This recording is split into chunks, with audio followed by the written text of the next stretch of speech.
Licenciado. Sí, Perdón, gracias. maestra, le voy a grabar para que igual se los mando para que también lo tenga, maestra. Claro que sí, con todo gusto, maestro. Damos la bienvenida al maestro Alfonso Fermín García Millán, el maestro licenciado en Educación Media en el área de Psicología Educativa por la Escuela Normal Superior de México y pasante de maestría en Educación Básica en el campo educativo y de intervención, diversidad y equidad en el ámbito de la educación especial. Eh, Actualmente se desempeña como director de educación especial en las unidades de educación especial e inclusiva 191, 198. Ha desempeñado diferentes cargos y funciones técnicos pedagógicas como director de estas unidades en estas áreas. Ha desempeñado diferentes funciones como maestro de apoyo en diferentes USAER, también como asesor externo en la Dirección de Actualización del Magisterio, participante también como especialista en comités diversos de Ceneval, evaluador certificado por el Instituto Nacional de Evaluación de Educación, especialista en revisión de diferentes materiales educativos por Mejoredu, la mejora continua de la educación actualmente vigente. Y bueno, ha publicado diferentes artículos educativos en diferentes eh, revistas, en diferentes colaboraciones también en espacios educativos. Es colaborador en la página de Facebook Colectivo Educación Especial Hoy y participante en diferentes espacios de difusión en temas de interés educativo.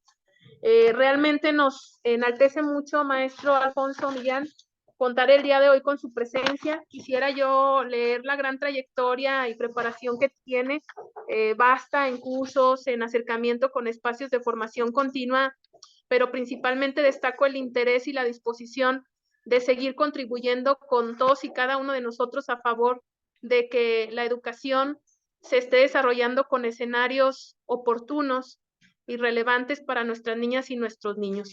Bienvenido, maestro, de manera virtual a nuestros ISAE asientos y tenga la seguridad de que las aportaciones que usted el día de hoy nos inicie en este gran tema de interés seguramente estarán retribuidas en las prácticas directivas de supervisión de nuestros asesores, principalmente de nuestros docentes que están en el campo de acción e impactará positivamente en la formación de nuestras niñas, niños y adolescentes. Bienvenido, maestro Millán. Muchas gracias, les agradezco el espacio. Y sí, agradezco a la maestra Amelia la invitación. Actualmente también colaboramos con la doctora Pilar Posner en un diplomando que se está llevando a cabo justamente para fortalecer los liderazgos directivos y de supervisores.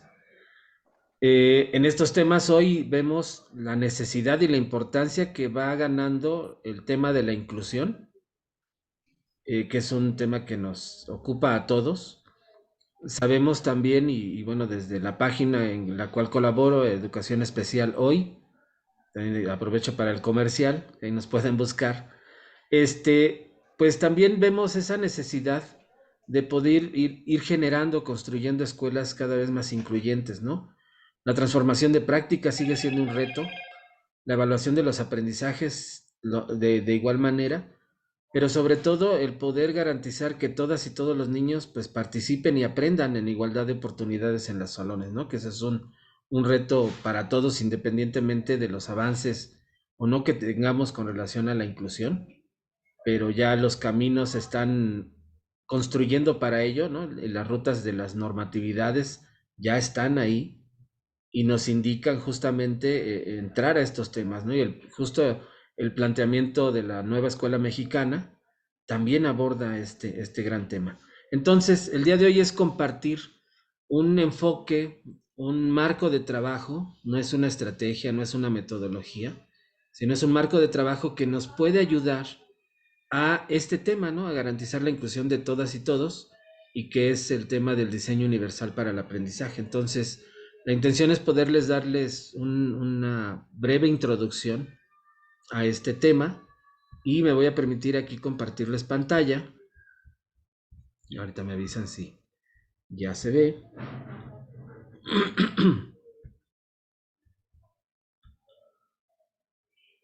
Ah, ya la pueden ver, ¿verdad?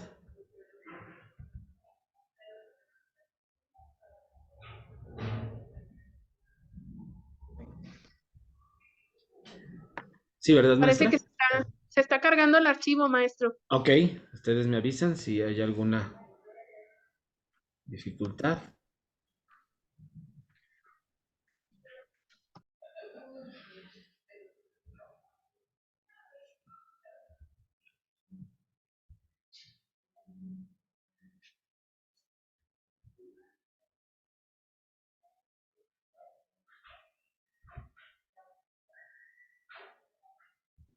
Seguimos sin observarlo, maestro Alfonso. A ver, lo voy a volver a, perdón, lo voy a volver a cargar.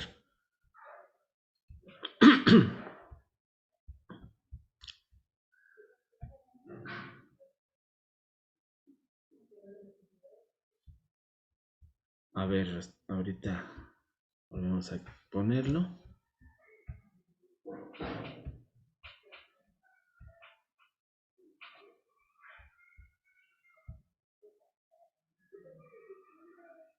No sé si ya se ve.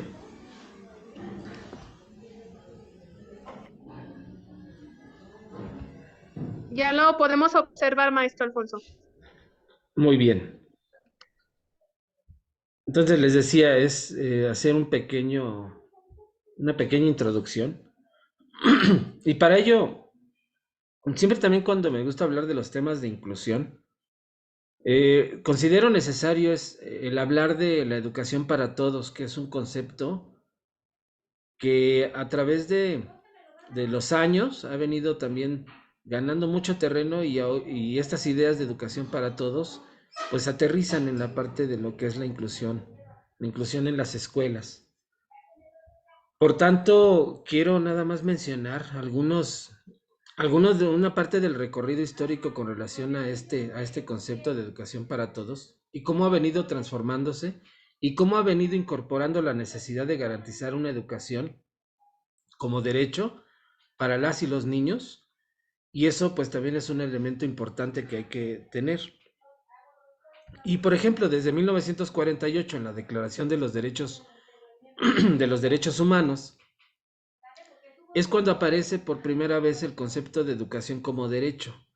Por todos los niños que habían quedado huérfanos en ese tiempo, pues no tenían, además de no tener familia, las escuelas no, o los estados no se responsabilizaban de la niñez. Entonces, pues entra este concepto de educación como derecho y justo con tres elementos principales. Por un lado, asegurar el acceso a la escuela, que además fuera un lugar donde no existiera discriminación y sobre todo el poder ir garantizando la igualdad de oportunidades, que esos fueron como los tres elementos que se fueron dando.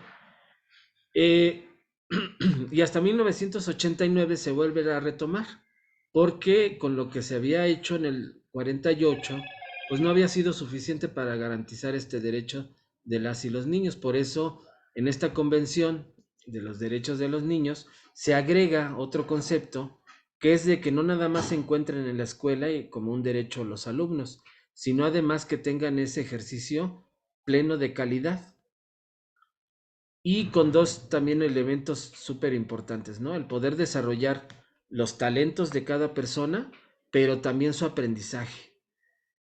Y obviamente pues reafirmando todo lo que se había visto en el 48.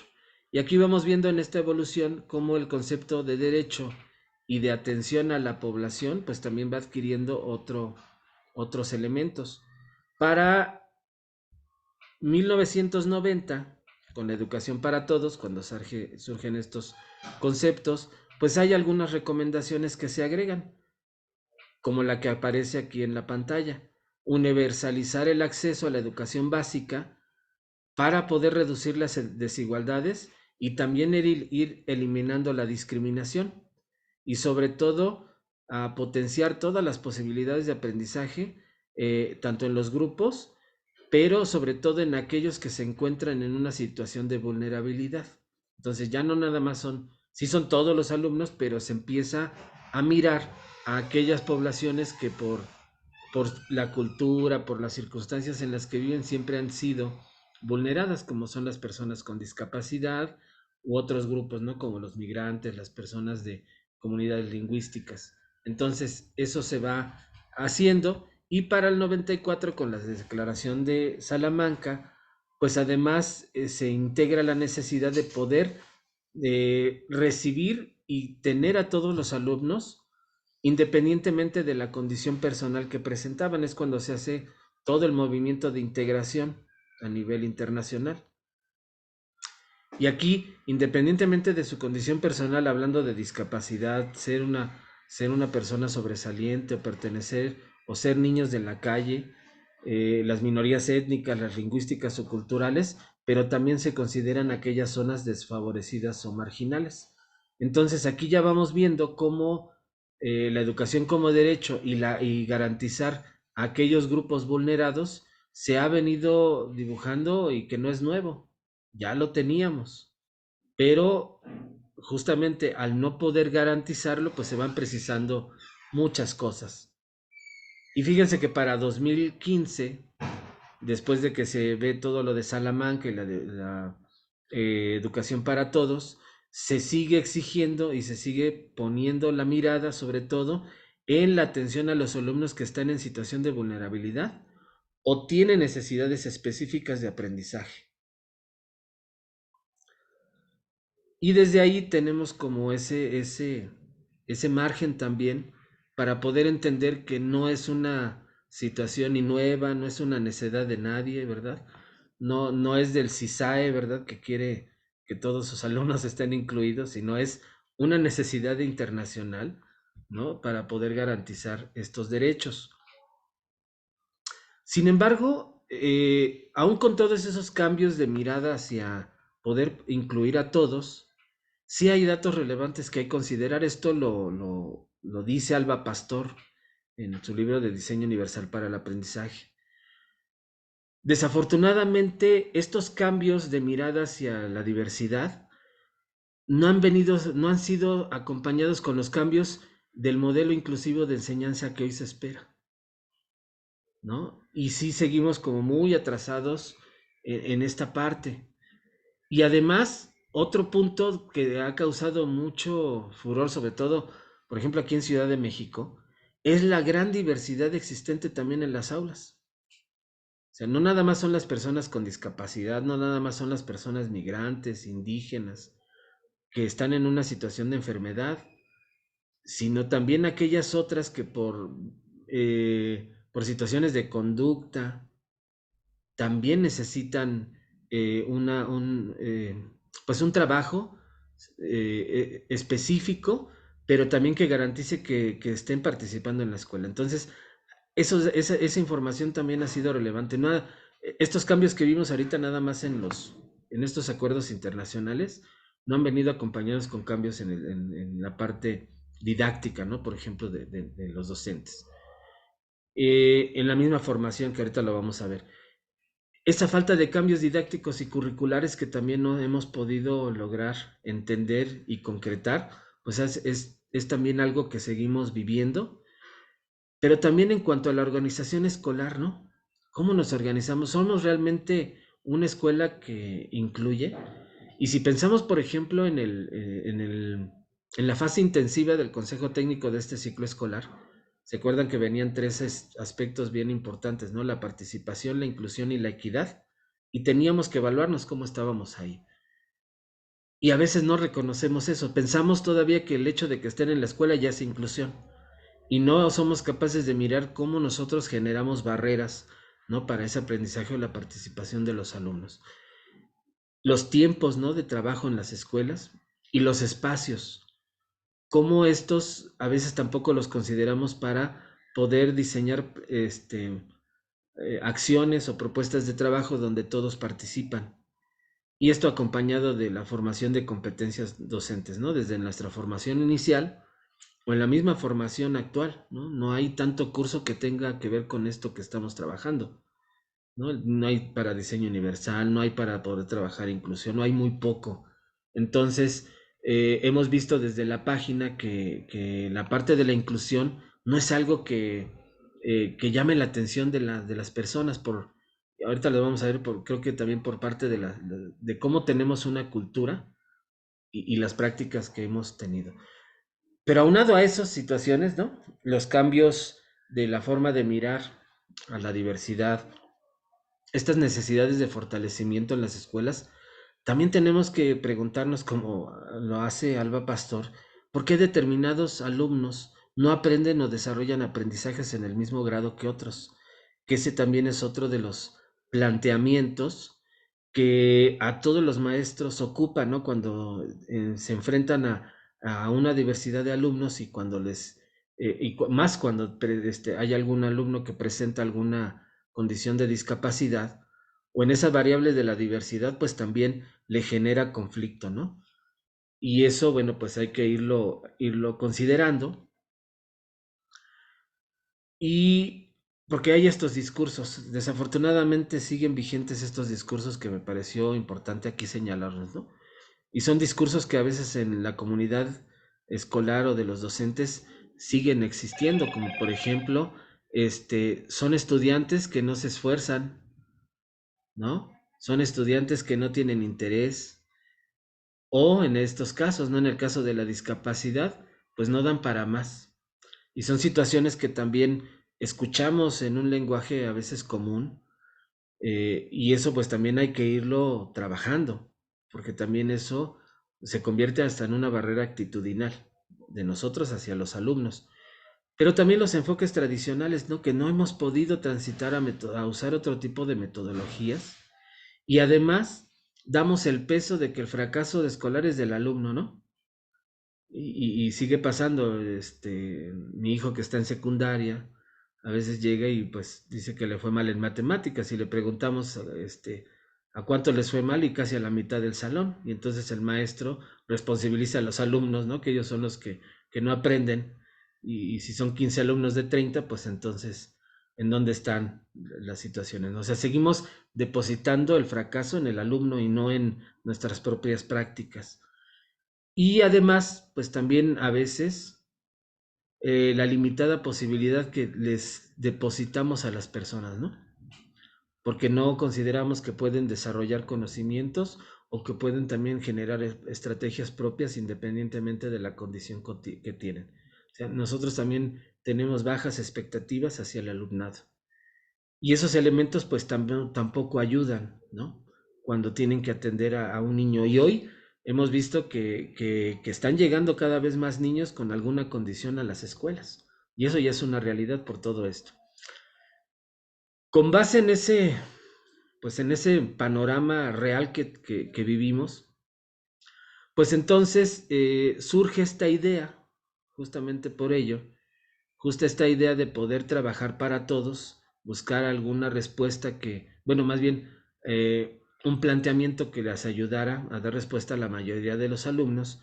Y entonces Ron Mays, que es un arquitecto, o era un arquitecto en Estados Unidos, empieza a pensar desde lo arquitectónico, o sea, aquí para señalar un poquito, o más bien separar un poquito de lo que venimos platicando hace un momento, pero él dice que, bueno, todas las cuestiones arquitectónicas que él diseñaba tenían que tratar de ser accesibles a la mayor cantidad de personas.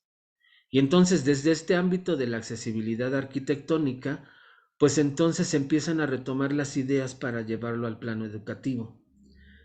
Este diseño universal, además, hoy en día ya está en nuestras leyes, incluso mexicanas, y tiene que ver con el diseño de productos y entornos que cualquier persona pueda utilizar.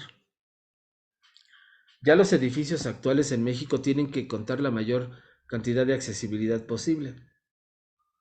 Quizás ustedes lo puedan ver, ¿no? Ya ahí los edificios nuevos deben de tener con por ejemplo, los elevadores con el braille, señalizaciones también, y eso no es producto pues de los mismos dueños, sino que es una exigencia hoy en día de que se debe de garantizar eso en las construcciones, ¿no? Ya es como una medida que deben de tener también para poder construir.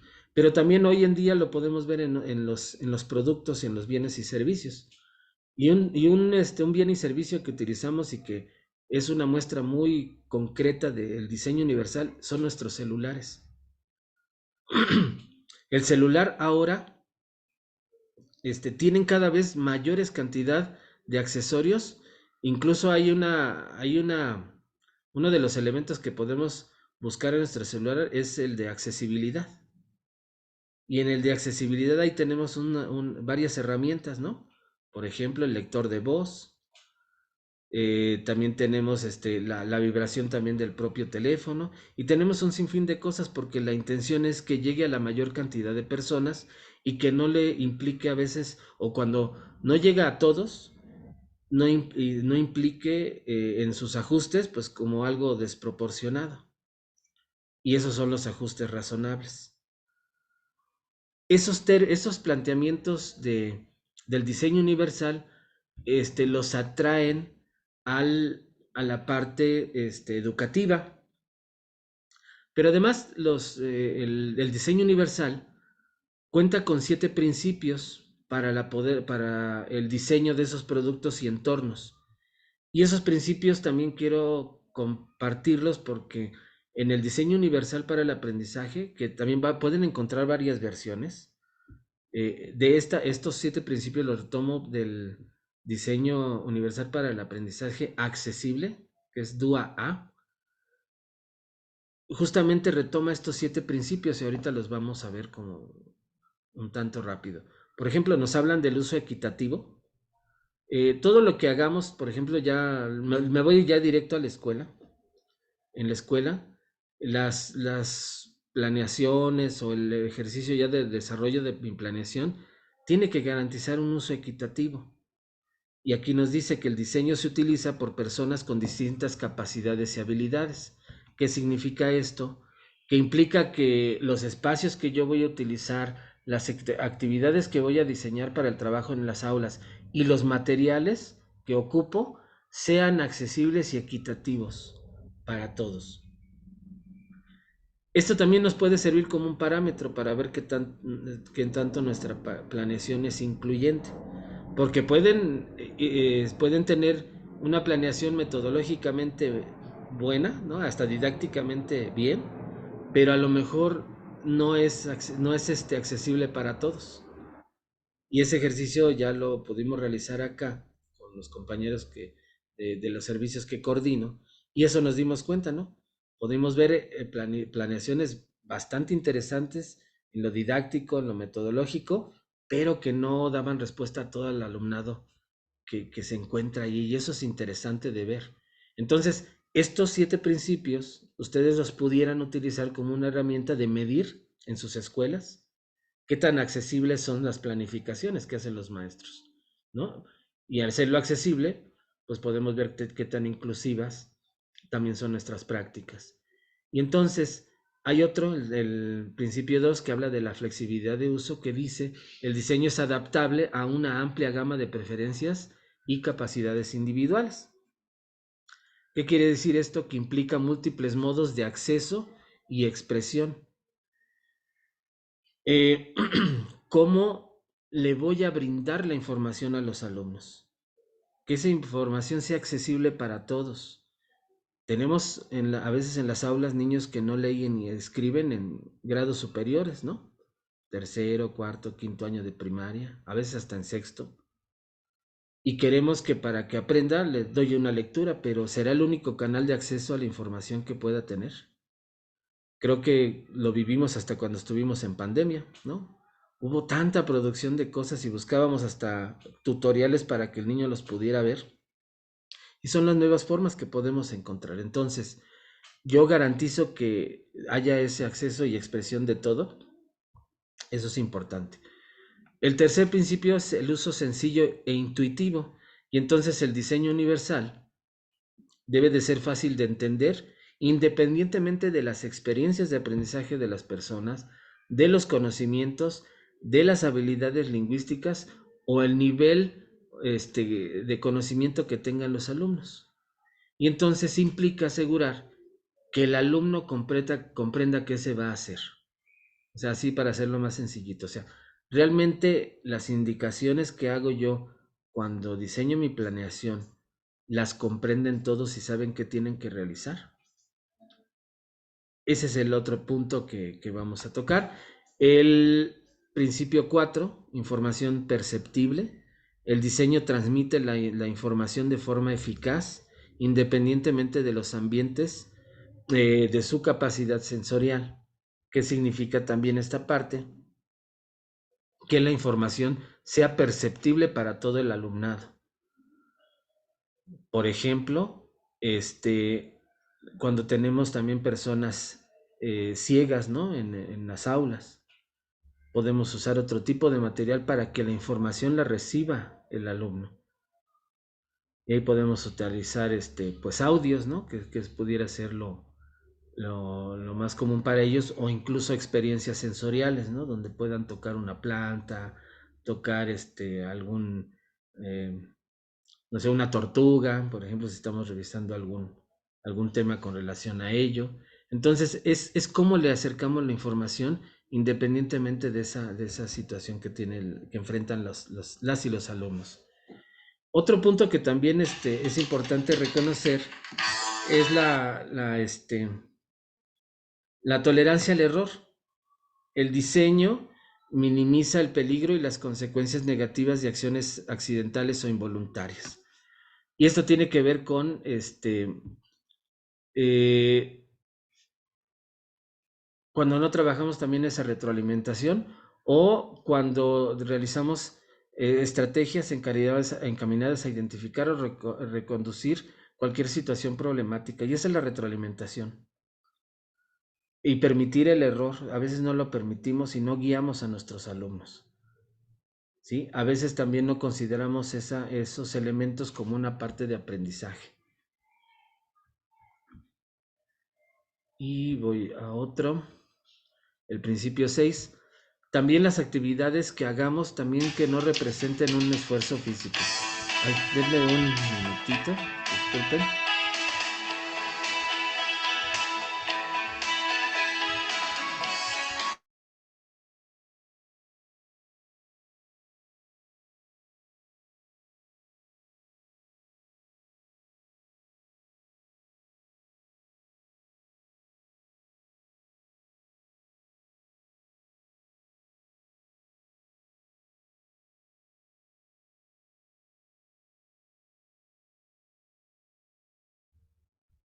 Ay, disculpen, es que me hablaban de aquí de la supervisión, pero ya. Decíamos bajo esfuerzo físico, y entonces el diseño debe ser usado de forma cómoda y eficiente con el mínimo esfuerzo físico. Y esto quiere decir que los espacios y las actividades deben de ser físicamente accesibles para todos. Y aquí un ejemplo bien claro es cuando tenemos a un chico o una chica con alguna discapacidad motriz, ¿no? Una dificultad en mi parecia, cuando tienen dificultades motoras de un lado de su cuerpo, y a veces queremos que nos escriban todas, 2 hojas como todos, ¿no? Y eso a veces representa un desgaste, no nada más físico, sino también emocional para las personas. Entonces, el considerar esto también es muy importante, ¿no? O también hasta en las situaciones de salud hoy que tenemos, ¿no? Nuestros niños con la situación de que tienen muchos niños de sobrepeso. Queremos ponerlos en situaciones iguales a todos y eso pues también no puede generar en ese esfuerzo físico pues también algún desencanto hacia el aprendizaje. Y son elementos que tenemos que tener como muy claritos, ¿no? Otra es la 7, que es el último, dimensiones que permitan un uso adecuado. Y esto quiere decir que el diseño implica la realización de adaptaciones o adecuaciones necesarias para adaptarse al usuario cuando el resto de principios se han aplicado o no han sido suficientes. Y esto quiere decir que cuando hacemos consideramos esos 6 principios y podemos garantizar todos, no necesariamente todo eso va a funcionar, maestras y maestros, porque en algún caso habrá niños que requieran alguna adaptación o alguna adecuación.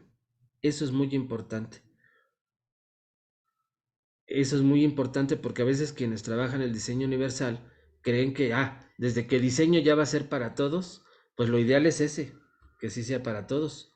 Pero habrá situaciones específicas donde algunos de nuestros alumnos pues no puedan, y entonces tendré que utilizar algún recurso para adaptar o adecuar situaciones específicas para para la persona, ¿sale? Eso también es muy importante, que aún esto puede fallar, pero lo que se intenta es que desde el diseño pueda lograr que la mayor cantidad de mis alumnos puedan participar, ¿sí? Pero eso no limita a que si no se hace, entonces ya yo estoy mal. No, no estás mal, sino que a lo mejor necesitas para ciertos alumnos algunos ajustes o adecuaciones para que esos niños también puedan participar y aprender. Y ya entonces, pues ya es más fácil ahorita entender con todo este bagaje que hicimos así recorrido un tanto rápido, qué es el diseño universal para el aprendizaje. Primero, entonces, es importante este párrafo primero, que parte de un movimiento que critica los modelos uniformes, ¿no? Esas culturas tradicionalistas del trabajo en las aulas, ¿sí? Donde no, o donde cuesta trabajo adaptarnos a las nuevas realidades, y donde a veces se imponen barreras que no hacen accesibles los servicios y los entornos. Y les digo, nosotros a veces nos convertimos en barrera, o nosotros, nuestra forma de cómo planificamos, representa una barrera para las y los alumnos. Y entonces, pues Ross y Meyer, en el 2002, que son los creadores del diseño universal para el aprendizaje, lo definen como un conjunto de principios basados en resultados de investigaciones, porque también ellos han hecho mucha investigación de toda la parte didáctica o pedagógica, que también retoman estos elementos. No nada más es el diseño universal, sino todas las investigaciones pedagógicas y didácticas que existen, que proporcionan un marco para utilizar la tecnología para minimizar las oportunidades de aprendizaje para todos los estudiantes.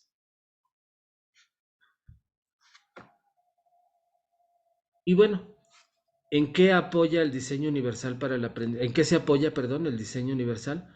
Pues de varios elementos, por eso les decía, es un marco de trabajo que retoma varias áreas del conocimiento para poder darle congruencia también a lo que necesitamos trabajar. Y uno de los principales pilares, perdón, son los avances en las neurociencias. El conocimiento de cómo aprendemos o cómo nuestro cerebro aprende es muy importante, porque eso nos puede ayudar a identificar qué acciones puede hacer. El aporte de las tecnologías de la información y la comunicación también es un aporte muy necesario, pero a veces no puede representar el único. Y además el diseño universal, eso sí quiero contarles, que nace porque en Estados Unidos pues tienen toda la tecnología, y una forma de apoyarse para lograr la inclusión de todos fueron las TIC. Nosotros pues tenemos que irlas adaptando, y lo vivimos. Creo que cuando estuvimos en pandemia pudimos vivir esa adaptación, ¿no? No todos contaban con los recursos, y no necesariamente las TIC eran necesarias para eso. Muchos adaptamos, incluso regresando a las aulas también hicimos esas modificaciones, ¿no? Porque no teníamos el recurso en el aula. En las evidencias de investigación en educación y la práctica educativa, que son lo que hace un ratito comentaba, pero también en teorías que también no son nuevas. Entonces, muchos de los elementos que conocemos, si se dan cuenta, no son nuevos, son nuevamente se recuperan elementos en una nueva forma de pensar, es reorganizar lo que ya tenemos, y se adaptó para poder generar esta propuesta. Entonces ahí entra la psicología cognitiva, como Vygotsky, Brunner, Bloom, Gardner y Nova, que son algunos de los autores con los que también se apoya para poder entender esta propuesta. Y bueno, para poder entrar un poco a lo que es el diseño universal para el aprendizaje, el diseño universal para aprendizaje se divide en 3 principios, que me voy a adelantar tantito y luego me regreso a esta lámina, que aquí está. Este sería como el modelo del diseño universal para el aprendizaje. Se divide en tres principios y que los vamos a encontrar por colores. El color verde es el principio eh, de proporcionar múltiples medios de compromiso y que aquí se encuentra relacionado con de cómo aprende nuestro cerebro, y aquí están, vamos a encontrar las redes afectivas, el porqué del aprendizaje, y de ahí vamos a ver una serie de elementos que más a ratito se los platico. Otro principio es el proporcionar múltiples medios de representación, que es el qué del aprendizaje, y y se encuentran en las redes de reconocimiento que está en nuestro cerebro. Y por último, proporcionar múltiples medios de acción y expresión, que son las redes estratégicas, que se refieren al cómo del aprendizaje. Entonces, esos son, así los vamos a encontrar. Voy a regresar la lámina para platicarles así un poco más específico. Entonces, las redes afectivas, aquí hay una imagen del cerebro, inciden en las actitudes hacia el deseo y motivación por aprender. Si se dan cuenta, es todo el cerebro límbico, que es el que entra en juego, y allí se encuentran las emociones. Últimamente, si se dan cuenta, por retomando a todo lo que es el enfoque de neurociencias, se ha venido comentando que la motivación y el interés, pues también parte de de lo afectivo. Y entre más agradable sea la forma en cómo nosotros acercamos al niño al aprendizaje, va a ser más significativo. ¿Sí? Ahora, entonces, este cerebro límbico o cerebro emocional es el centro y control de nuestras emociones. Este principio, fíjense que antes, en el primer modelo del DUA, estamos hablando ahorita del 2.2, pero en los primeros, esta red de aprendizaje era la última, la ponían al final. Y en la medida que fueron avanzando, se dieron cuenta de que no, esta tenía que pasar, sigue siendo la 3, porque así lo podemos encontrar, el principio 3, pero en realidad ahora es el 1. ¿Por qué? Porque es importante que yo garantice la curiosidad, el interés, la motivación, y eso va a depender de cómo le acerco la información o cómo invito al alumno para que aprenda. Si lo queremos trabajar así, sería como nuestros aprendizajes, si dividimos nuestra planeación, que siempre nos ponen, cómo los vas a trabajar, tu desarrollo y tu cierre, pues este sería nuestro inicio, ¿no? Si lo queremos ver de esa manera para asociarlo. Y en ese inicio de mi actividad es cómo promuevo el interés, la motivación por aprender. En estas redes de emocionales, pues intervienen los sentimientos, los valores, las emociones y el afecto. Sobre todo las emociones agradables son los elementos cruciales para el aprendizaje, ¿sí? Por ello la importancia de ponerlo, ubicarlo en el número 1. Vámonos al principio de proporcionar múltiples formas de representación. Y estas son las redes de reconocimiento. Estas, fíjense dónde las vamos a ubicar. Las vamos a ubicar en la parte posterior de nuestro cerebro y son las que nos ayudan o nos permiten identificar la información, buscar, crear patrones de reconocimiento, incluso identificar los sonidos, las voces, las letras, las palabras y los conceptos. Y ahora la vamos a ver por acá. ¿En qué nos van a ayudar? Bueno, pues a identificar información para manipular y procesar, para buscar toda esa información que llega a nuestro cerebro, para presentar información en diferentes formatos, permitiendo que el alumno capte toda esa información haciendo uso de sus sentidos, el tacto, la vista, el oído, etcétera. Porque miren, estas tres elementos que están aquí, estos tres lóbulos, que es el lóbulo occipital, el lóbulo parietal, el que está en amarillo, y el lóbulo temporal, aquí hay funciones que van a ser bien importantes. Por ejemplo, en el lóbulo occipital es donde llega toda la información visual. Recordemos que todos los que vemos el 80 o hasta 90% de la información que recibimos es a través de lo visual. Ujú. Toda la información que recibimos es a partir de lo visual. Entonces, este es el primer filtro. Aquí llega la información y se distribuye. Se distribuye o hacia acá arriba, donde está el lóbulo parietal,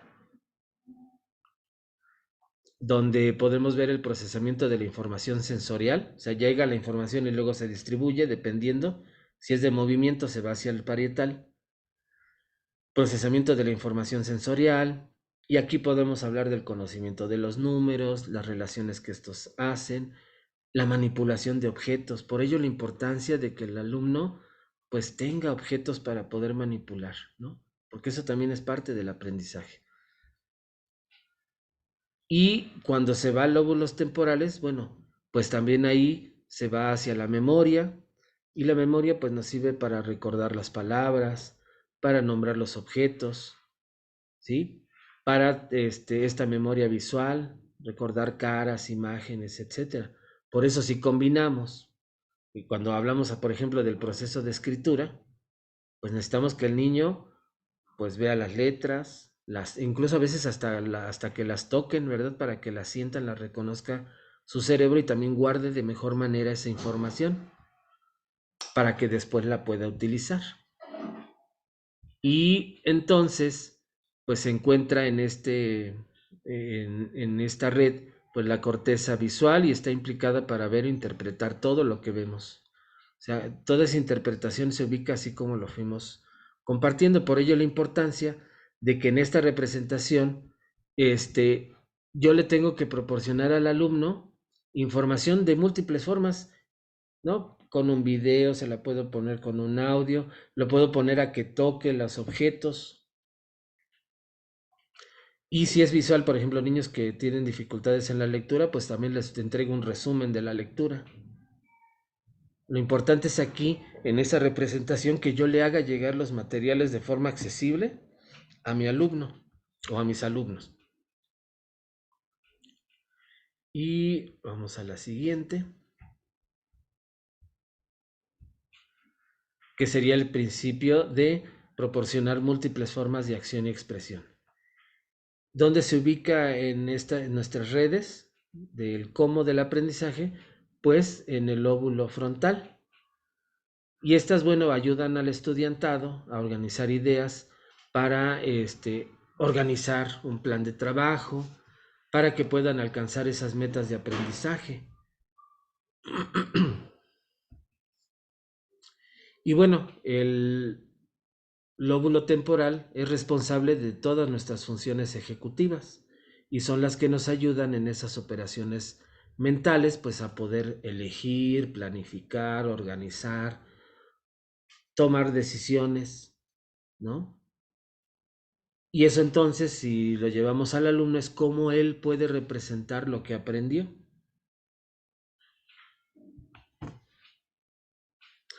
Y además, bueno, pues en este lóbulo, pues está el control de impulsos, el juicio, la producción del lenguaje, la memoria de trabajo, nuestras funciones motores, ¿no? Cuando ya ejecutamos una acción. Y también es donde se encuentra la planificación, la coordinación, el control y la misma ejecución de las conductas, ¿no? Por ello importante que en este principio, pues entonces es qué le voy a ofrecer o qué le voy a pedir para que el alumno me manifieste lo que aprendió. Y hoy en día no nada más escribiendo, ¿verdad? Me puede demostrar que aprendió de múltiples formas, haciendo una obra de teatro, grabándome un TikTok a lo mejor, un podcast, ¿no? Que me haga un collage, que haga una maqueta, que moldee con plastilina alguna situación específica. Entonces, eso es lo que se puede ir trabajando con estos tres principios. Y volvemos al cuadro. Entonces, son tres principios los que existen. Cada principio también contiene algunas pautas, que las pautas son las que se encuentran en la parte de abajo, son como unos subtítulos que están en negritas. Por ejemplo, hablando del de las redes afectivas, es proporcionar múltiples opciones para el reclutamiento de interés. El otro es proporcionar opciones para mantener el esfuerzo y la persistencia y proporcionar opciones para la autorregulación. ¿Sí? Son las pautas y cada principio tiene sus pautas. Dependiendo la necesidad de nuestros alumnos es cómo vamos a elegir también estas pautas. Y luego vienen los puntos de control, que aquí ya son las acciones específicas que podemos trabajar con ellos. Déjenme hacer con un ejemplo por aquí que tengo.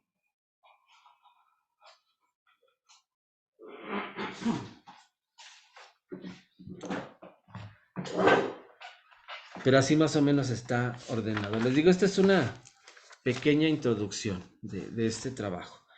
En las pautas, por ejemplo, proporcionar diferentes opciones para la percepción, que sería la pauta 1, o el reclutamiento del interés, perdón. Eh, por ejemplo, la información puede ser presentada en un formato flexible, ¿no? Por ejemplo, el tamaño de texto, las imágenes que voy a utilizar, las tablas que quiero que ellos revisen. Entonces, esto va a depender, los puntos de verificación ya son las acciones específicas que puedo utilizar de acuerdo a las necesidades de mi grupo y de mis alumnos. Entonces, es ahí donde vamos a encontrar,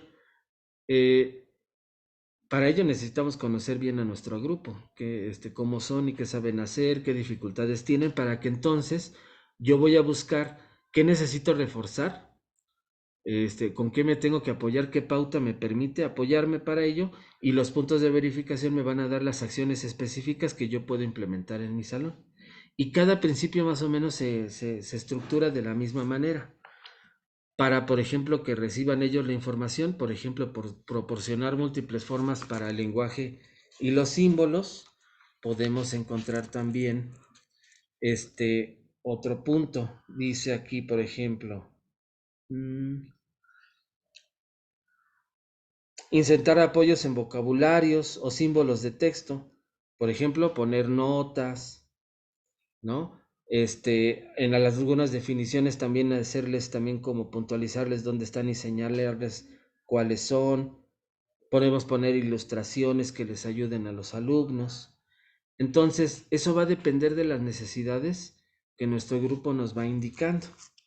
¿Sí? De manera general, para no llevarnos más tiempo, les digo, ahorita es una pequeñita introducción, pero más o menos así se puede ir organizando el diseño universal. Ahora, vamos a ver algunos componentes del diseño universal. Tengo que tener bien claro los objetivos. Y en este caso, pues las expectativas de aprendizaje. ¿Sí? Esas expectativas de aprendizaje, o cuando yo diseño también una planeación, pues tengo que considerar qué conocimientos, conceptos y habilidades van a poner en juego mis alumnos. Y estos deben de ir en congruencia con los aprendizajes esperados, ¿verdad? Con el nivel de complejidad que necesitan. Pero siempre tener claro los objetivos va a ser un elemento importante. Los métodos. También hoy en día se nos ha venido comentando que tenemos que diversificar las metodologías, ¿no? Y ya hemos visto varias de estas, el aula invertida, ahora nos están proponiendo la metodología por proyectos, ¿no? Que también eso permite este tipo de situaciones, pero no nada más se puede limitar a ello, ¿no? También podemos utilizar el aprendizaje basado en problemas y hay un sinfín, creo que, de metodologías activas que podemos ir utilizando para poder fortalecer nuestro diseño accesible. Y bueno, ¿para qué los métodos? Bueno, porque nos van a ayudar a las decisiones, qué enfoques vamos a utilizar, qué procedimientos también vamos a llevar a cabo, cuáles son las rutinas a lo mejor que necesitamos también establecer en el salón. Y eso también va a depender de esa variabilidad de nuestra aula. Otro punto serían los materiales, que son esos medios para representar todos esos contenidos que vamos a abordar y que además los estudiantes necesitan para que puedan demostrar sus conocimientos o para que los puedan adquirir, porque puede ir en los dos sentidos. Y entonces son elementos que tenemos que estar considerando, ¿sí? Sobre todo como herramientas y apoyos para que puedan acceder, para que puedan analizar, organizar, para que puedan sintetizar.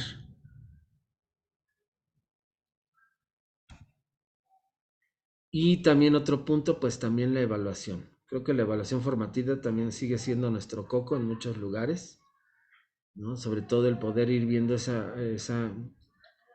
pues eso, cómo van evolucionando o avanzando los alumnos en sus procesos de aprendizaje.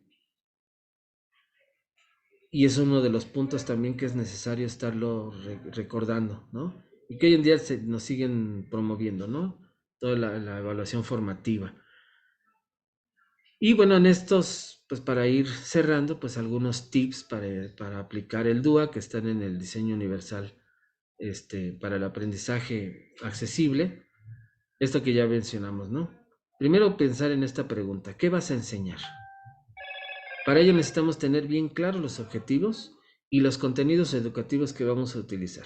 Incluso si lo ubicamos hasta en el plan analítico, pudiera ser esto, ¿no? Que nos pidieron cuando hicimos nuestro plan analítico, tener bien claro nuestra contextualización, tener bien claros nuestros aprendizajes esperados, para que cuando llegáramos al codiseño, entonces ahí nos organizábamos, ¿verdad? Entonces, si se dan cuenta, está muy apegado a todo lo que nos están pidiendo hoy. ¿Para quién es tu planeación? Decíamos hace ratito, es importante e importantísimo tener un buen diagnóstico. Lo vimos hasta cuando hicimos hasta el plan analítico, ¿sí o no? Si yo no conocía a mis alumnos o no conocía bien la claridad del contexto de mi escuela, entonces puede tener dificultades ese plan, ¿verdad? Desde su diseño. Y entonces cuando yo llegue a las actividades, pues voy a tener dificultades. Lo mismo en el aula. Conocer a mi grupo, tener bien claras las características de cada uno y el potencial que tienen en lo individual y cómo puedo llevarlos a lo colectivo, que también es algo que nos están pidiendo, ¿no? El trabajo cooperativo, la colaboración, porque además el aprendizaje hoy en día se nos ha venido también compartiendo que se aprende mejor entre todos que un aprendizaje individual. Eso también es importante. ¿Cómo vas a enseñar? Y aquí podemos incorporar los principios del DUA. Si yo sé, fíjense, si yo sé cómo funciona el cerebro, ya lo comentábamos, ¿no? Sabemos que somos emocionales y que las emociones agradables nos dan un aprendizaje más significativo, pues entonces voy a generar clases desde que empiezo, que sean motivantes, que generen la motivación, que generen la curiosidad. ¿Cuántos realmente empezamos con una pregunta detonante que les genere curiosidad? Regularmente llegamos y nada más les hablamos del tema, no nos los dejamos o no les permitimos interesarse en lo que vamos a comentar. Y eso pues también tenemos que tener claro, además de los principios del diseño universal, pues también qué metodología me va a ser más factible para trabajar esto, ¿no? Por ejemplo, si volvemos al plan analítico, al codiseño, pues nos hablaban a ver qué metodología de aprendizaje basado en proyectos vamos a utilizar, ¿no? Para poder trabajar esto, porque además considero que se ubicó esa metodología de proyectos porque es muy bondadosa, se trabaja la investigación, la curiosidad, la inventiva, el diálogo, la cooperación y un sinfín de bondades que ofrece, por eso se eligió. Entonces, también cuando yo diseño, tengo que pensar en todas esas bondades que me pueda permitir que todos también participen y aprendan. ¿Qué estrategias voy a utilizar? ¿Cómo va a ser mi evaluación para también ir llevando ese seguimiento de avance de mis alumnos? De los espacios, cómo los voy a utilizar y qué materiales de enseñanza son los más adecuados para todos, ¿no? Son los elementos que debo de tener bien claros. Y además, aun cuando ya tenga todo eso, preguntarme, ¿habré dejado a alguien afuera? Y entonces ahí, si alguno de mis alumnos, por su condición a lo mejor específica, pues tendré que incorporar alguna adecuación o algún ajuste para alguno de mis alumnos. Porque les digo, a veces sí lo ideal es que todos puedan aprender en igualdad de oportunidades, pero habrá alguno que pues no necesite algo nada más para él. Y entonces es cuando voy a tener que hacer ajustes y adecuaciones. Eso también lo dice el diseño universal. A veces nos quieren vender de idea que no. Si no es para todos, entonces no es diseño universal. No, sí, claro que sí. Pero habrá alumnos que a lo mejor, por alguna condición específica, necesitan algo un poco diferenciado. Pero aquí nada más ojo. Sí tenemos que ponerlo en el mismo trabajo que vamos a hacer. Porque a veces también podemos creer que, como no lee y escribe, entonces le voy a poner a hacer otra cosa. No, a eso no se refiere, sino participa en la misma clase con el mismo tema, a lo mejor con otro material, a lo mejor con otro nivel de complejidad. Entonces, eso es de eso que se trata en esta parte. Y por último, pues cómo voy a evaluar, ¿verdad? Y para ello necesito tener ya bien claro cómo voy a evaluar y qué instrumentos me van a ayudar para poder llevar esa evaluación formativa de los alumnos. Entonces, quizás pudiera ser con estos elementos que a lo mejor les he compartido, pueden enseñar un instrumento nada más para que los maestros empiecen a medir qué tan accesible o flexible es su planeación y qué tanto sí puede atender a todos los alumnos. Porque en la medida que el maestro se dé cuenta de que no es para todos, entonces puede poder hacer sus ajustes sin necesidad a lo mejor de todavía entrar en forma al DUA, pero sí lo estamos aproximando a él. Y además, tener algunas consideraciones, ¿no? Es importante, las capacidades y o discapacidad no se encuentran en el origen del fracaso escolar. O sea, debemos de dejar de pensar que el alumno es el responsable de no aprender. Tenemos que empezar también a cuestionar qué de lo que hacemos puede estar generando una barrera para que ese alumno no aprenda o no acceda a los aprendizajes o no quiera participar. También otro punto, existen propuestas didácticas que no son inclusivas. Tenemos que evaluarnos cómo es nuestra clase y si realmente da respuesta a todos en el salón. Y el currículum no es el que excluye, sino es cómo desarrollamos ese currículum. Sí, hay una muy crítica muy grande a que el currículum es rígido, pero ¿quién hace vivo el currículum? Nosotros los maestros, ¿no? Porque también nos cerramos y no queremos buscar alternativas para poder flexibilizar. Hay elementos del currículum que son flexibles, la metodología, los tiempos, la organización, los materiales, que es donde yo puedo allí hacerlo flexible y puede ser accesible para todos mis alumnos. Y recordar que las barreras para el aprendizaje y la participación no son causa de la condición personal del alumno. Y fíjense, eso también es bien importante. Aun cuando existan necesidades específicas o requieran apoyos especializados, eso no es la barrera, sino que las barreras van a surgir en esa interacción con los métodos y los materiales educativos que a veces son inflexibles para ellos. Y esas son las barreras, ¿no? O sea, a veces la forma en cómo nosotros abordamos los temas, la forma en cómo nosotros utilizamos materiales, la forma en cómo nosotros generamos un clima adecuado o no en el aula, son las barreras para el aprendizaje y la participación, no son los alumnos.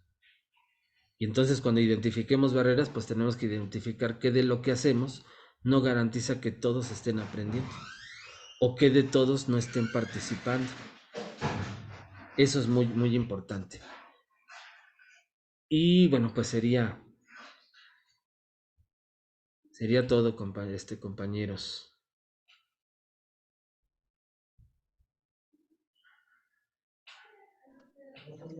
Maestro Alfonso Millán, pues estamos muy agradecidos por esta introducción tan amplia, pero muy puntual que nos da sobre el diseño universal para el aprendizaje, que no solamente se queda en clarificar algunas ideas, sino también que nos orienta ya sobre nuestra función específica de asesoría, de acompañamiento a las prácticas docentes, que es lo que buscamos, y que en lo particular representa nuestro objeto de atención en el CISAE Asientos. Y bueno, vamos a abrir un espacio de preguntas, de comentarios para los compañeros. Estamos proyectando en un solo cañón la información, la conferencia que usted nos da, pero voy a pedirle a cada compañero que tenga algún comentario para que interactúe de cierta manera con usted, se acerque al monitor para que pueda exponer su comentario, su pregunta. Adelante, compañeros. Maestra, a ver, Así puede acercarse al monitor, maestra Carmelina. nada más yo tengo una duda, que si se maneja igual que en la planeación, adaptación No se ve. y adecuaciones, porque sabemos que adecuaciones es al currículo y adaptaciones es al entorno, entonces, ¿se maneja igual? No sé si Acérquese, maestra Carmelina, para que pueda. Déjame le regreso. Sí, la primera parte no la escuché bien. Levántale el cap. sí, aquí, sí, Para gracias. acomodarla como. Ahí ya la escucho mejor. Ya, bueno, no sé. Pero sí la escucha. Sí, sí me escucha, ok. Sí, ya la escucho mejor. Sí, gracias. En este sentido, que en una planeación, digamos, general, como lo estamos haciendo, manejamos adecuaciones al currículum y adaptaciones a lo que sería el entorno, lo que sería de accesibilidad, de movimiento, todo, etcétera, etcétera. ¿Se maneja igual en el DUA? Sí, incluso hay esta controversia también en que si son adecuaciones, ajustes razonables, adaptaciones, es un lío conceptual, a lo mejor también técnico, pero creo que lo relevante de esto es que ¿quién me va a indicar que yo tenga que hacer algún ajuste, alguna adaptación? Pues va a ser el alumno. Quizás tenga que a lo mejor, desde el propio contenido, a lo mejor tengo que hacer, no puedo yo ajustar el contenido, ¿verdad? Porque ya son las políticas que tenemos, pero sí puedo, lo que puedo ajustar es la forma en cómo le voy a llevar una información. Por ejemplo, si vamos a trabajar historia, pues le tengo que a lo mejor a un niño que tengo con discapacidad intelectual leve, pues le tengo que hacer un resumen y recuperar lo que yo necesito mínimo de ese contenido curricular. A eso se referiría también esas adaptaciones, ajustes, ¿no? Okay. Y otra forma, pues a lo mejor hoy en día también hay de la llamada lectura fácil, ¿no? Que son textos también que son muy concretos, con letra bastante también accesible para muchos niños. Y eso más bien sería, ¿no? Para no meternos en esos líos técnicos, el niño me va a indicar qué necesito ajustar. Que puede ser el contenido, puede ser el material, puede ser el entorno, ¿no? El espacio físico donde está. Y a lo mejor Entonces, nada más sería, perdón. perdón, en los contenidos a lo mejor bajar el nivel de complejidad, maestra. Entonces lo tomaremos como sinónimo, pues, Sí, el término. realmente sí. Sí, porque le digo, los niños son los que lo van a indicar. Porque realmente, por ejemplo, cuando hablamos de ajustes razonables, así si hablamos muy técnicos o muy rígidos, es solamente si hay discapacidad. O sea, si no hay discapacidad, entonces ahí habláramos de un ajuste, una adecuación. Okay. Pero bueno, eso le digo más bien por los paradigmas también ahí que existen. Pero ¿para qué nos complicamos? Yo creo que es lo que necesita el alumno para él, ¿no? Okay. Gracias, De maestro. nada, maestra. Compañeros, ¿gustan venir a sentarse para alguna pregunta que tengan con el maestro, algún comentario?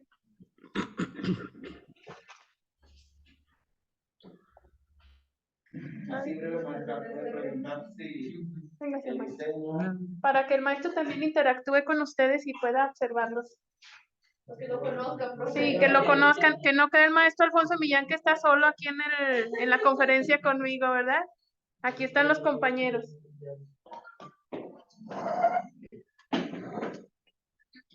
Buenas tardes, maestro Alfonso. Nada más para preguntar, ¿el diseño universal para el aprendizaje es una metodología activa equiparada al aprendizaje basado en proyectos o cuál sería la diferencia? No, fíjese que el DUA es un plan, es un marco de trabajo que sí utiliza, por ejemplo, metodologías activas. Ajá, o sea, es un marco, es una forma de pensamiento diferente que se ocupa las neurociencias, metodologías diversas, evaluación, ¿no? Teorías, o sea, es una forma de organizar diferente, ¿sí? Y no es Es no decir, es un marco de trabajo, es un enfoque.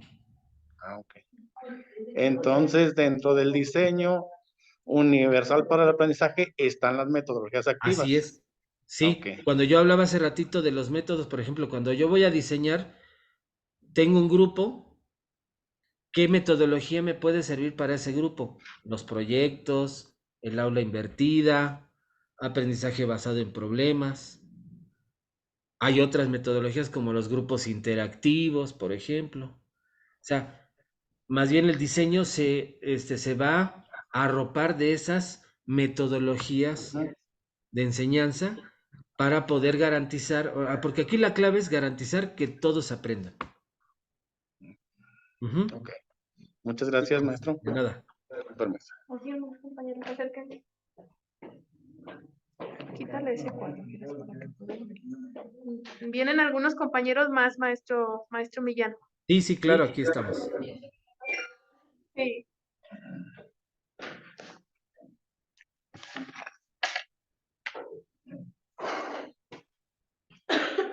Para que los compañeros puedan ver en la pantalla. Hola, buenas tardes, maestro. Hola, Muchísimas maestra. gracias por la capacitación que nos ha dado. Creo que nos abre un poco más la perspectiva de lo que teníamos referente a lo que es el DUA. Y asimismo quisiera ver si tengo la posibilidad de acceder a una plática con los maestros de la zona escolar. Yo atiendo la zona escolar de telesecundaria, pero que pudiera empatarse el DUA, que lo hiciera de una manera que pudiéramos empatarlo con lo que tiene que ver con el codiseño, sobre todo en lo que tiene que ver con el programa analítico que vamos a trabajar para el nuevo plan de estudios 2022. De hecho, les decía, o sea, si lo relacionamos con el codiseño, ¿qué nos dice el codiseño? Bueno, desde el plan analítico, tu buen diagnóstico, tu contextualización, identificar tus problemáticas, sería algo similar al diseño. Si yo desde mi diseño universal ya consideré qué problemáticas tengo que atender, porque en las problemáticas estarían los principios, ¿estamos de acuerdo? ¿Qué tengo que desarrollar en mis alumnos? Es Ujú. correcto, que pudiera ir encaminada la plática como más a lo paralelo en este sentido para que los maestros lo vean muy aplicable a lo que ahora estamos trabajando en este nuevo momento. Sí, sí, maestra, si gusta lo organizamos. La maestra Amelia tiene ahí el contacto, ya si quiere a través de ella que se lo pase y ya nos organizamos, pero Muy sí, bien. sí lo podemos hacer de esa manera. Sí, porque la idea Gracias. es que también lo vean, que se relacione con lo que hacen, o sea, no es algo Exacto. ajeno. Ajá. Sí, porque ellos, los compañeros docentes sobre todo, le ven utilidad a algo cuando lo van a aplicar, cuando les es funcional en la práctica. No, y más cuando dicen otra cosa más, Exacto. ¿no? Sí. Sí, Bueno, no, que lo veamos gracias. completo. Sí, sí, maestra, Gracias, maestro. de nada. Compañeros, ¿alguien más? ¿Un comentario, pregunta?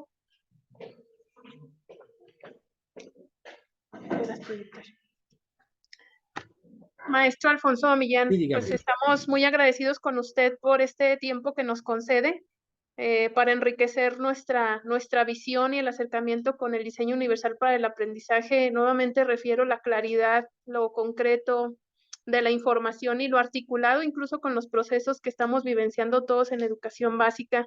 Gracias por su tiempo, por su aporte, por compartirnos de manera tan accesible y tan amable, pues la inversión de tiempo, de trabajo para proporcionarnos estos materiales incluso que ya tenemos en disposición a través de la maestra Amelia.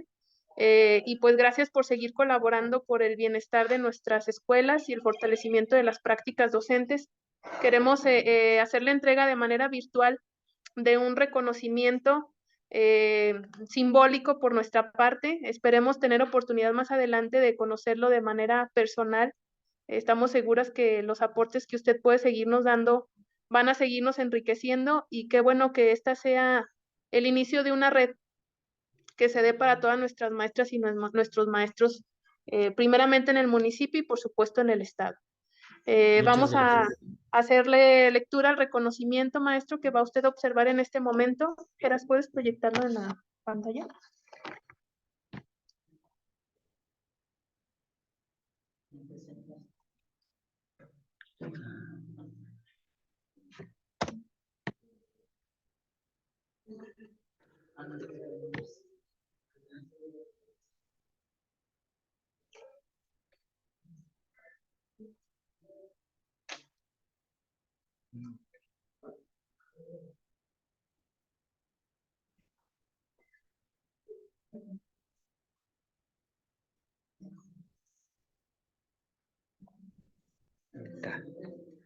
Ya ponemos proyectar pantalla.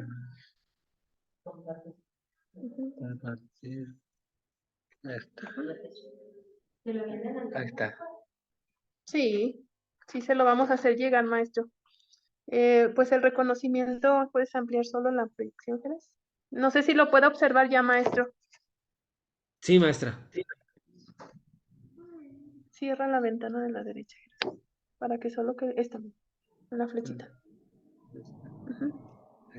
Bueno, pues a la letra dice: el Instituto de Educación de Aguascalientes, a través del sistema de asesoría y acompañamiento Asientos, otorgan el presente reconocimiento al maestro Alfonso Fermín García Millán por su destacada participación en la conducción del espacio de diálogo académico Diseño Universal para el Aprendizaje, ¿qué y para qué?, con el cual el equipo directivo y de asesoría de las supervisiones del municipio de Asientos fortalecemos nuestra función académica a favor de las niñas, niños y adolescentes.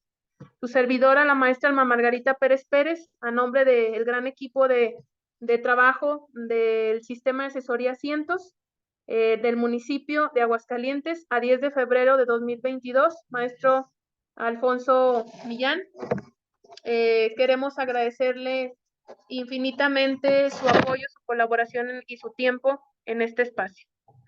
Muchísimas gracias para todos, maestros. Muchas gracias. También extenderle pues, la calidad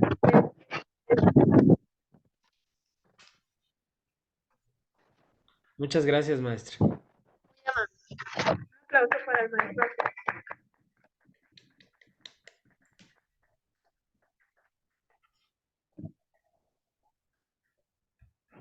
Maestro, es del año actual, ¿eh? Sí, Luego sí, no la se época preocupe. del cáncer no nos permitió actualizarlo, pero bueno, la intención es pues reconocerle su trabajo, su tiempo, su colaboración y su aporte para el gran equipo.